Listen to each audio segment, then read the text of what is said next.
जगदीशपुर में छी और हमार प्रिय मित्र छथि राजा बाबू ठाकुर जी।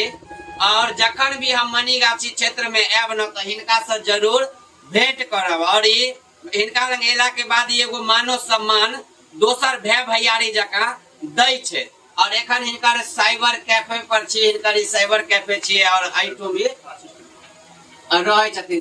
बाकी यह बतेता की कहलिए ना आके साइबर के नाम सबसे पहले बता दूं जी। आशीष टेलीकॉम।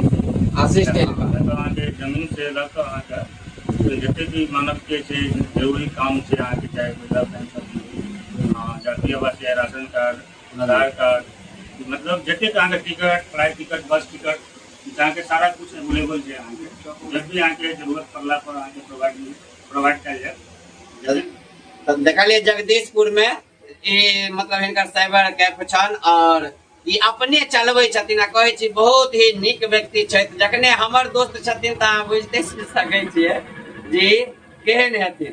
तो एखन हिनका लग एलौ हन जगदीशपुर में एलौ हन देखाब हिनका लग सब गोटे। और हमेशा जे छै से भीड़ भाड़ जमीन संबंधित यदि एखन जे काज चल रहल छै सर्वे के काज ओहि संबंधित यदि अहाँ के कोनो भी काज हुए दाखिल खारिज वाला हुए रसीद कटवे के हुए खतियान निकाले के हुए कवाला निकाले के हुए वृद्धा पेंशन विधवा पेंशन विकलांग पेंशन जातीय आवासीय आय आधार कार्ड समेत जे भी कोनो काज हैत साइबर कैफ से रिलेटेड तो अहाँ सब हमर भाई साहब लग आबि सकै छी राजा बाबू लग। और हिनका लग संपर्क नंबर कह देता संपर्क नंबर अपने से कह दियो आ जगह के नाम कॉन्टैक्ट नंबर आके जगदीशपुर आके श्री रामरतन ठाकुर अमीन साहब यहाँ सब अवगत हेबे।